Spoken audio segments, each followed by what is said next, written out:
Shabbat Shalom, everyone. I'm Deborah Ann Standig, rabbinic intern, joined every week with Rabbi Hamilton and Rabbi Starr, wishing you a Shabbat Shalom. This week's Parashat HaShavua is Ki Tavo. The first two words in the parasha are preparing us as we get ever closer to Bnei Israel, the Israelites leaving the desert to arrive to the promised land. This parsha has a long set of blessings and an even longer set of curses, whether Bnei Israel do observe or fail to observe the mitzvot. But the most poignant part of the parasha for me is the very opening, which we might be familiar with as the core of our Haggadah Passover night story, with the famous line, Arami, Oved, Avi. We could spend hours talking about that phrase. My father was a wandering Aramean, many possibilities. But in the process of a person, when they get to the land, bringing their first fruits, there are both prescribed actions and a prescribed text that the person is supposed to say. At the very end of bringing the first things that the farmer has grown, the person will recite, Ve'ata hine heveti et reshit pri ha'adama asher natata li Adonai v'hinachto lifnei Adonai Elohecha. You're supposed to say, I have brought this produce that you, God, have given to me, and bring it before God. And as I think about this ancient ceremony, I wonder about the power of an individual experience that has both prescribed actions and speech when they're part of a collective. What's the role of an individual experience that is also part of the collective? Rabbi Starr. You know, it's a timeless and timely question. I will just quote to you, Rabbi Soloveitchik said, there are two aspects to the religious gesture in Judaism: strict, objective discipline and exalted subjective romance, right? There is the community, there is tradition, there is law, there is ritual, there is a kind of a science to thinking about the world as a structure into which we all have to fit and that we serve, but there's also subjective romance. We are so much more connected with that objective world if we give ourselves the freedom to fall in love, to commit to it, to struggle with it. And I think, you know, every person has their own balance of how they do that, meaning for some people it's very much compartmentalized. Sometimes we're creatures of feeling, other times we're creatures of thinking. Some of us are much more conflicted in the sense that we're wrestling with those things all the time.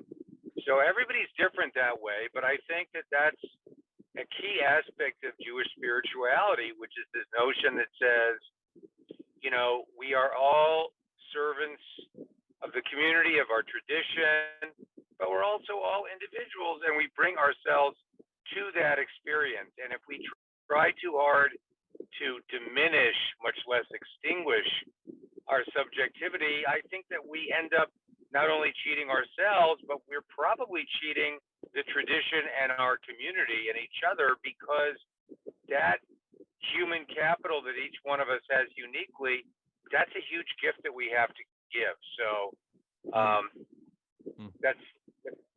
that's my take. Nice.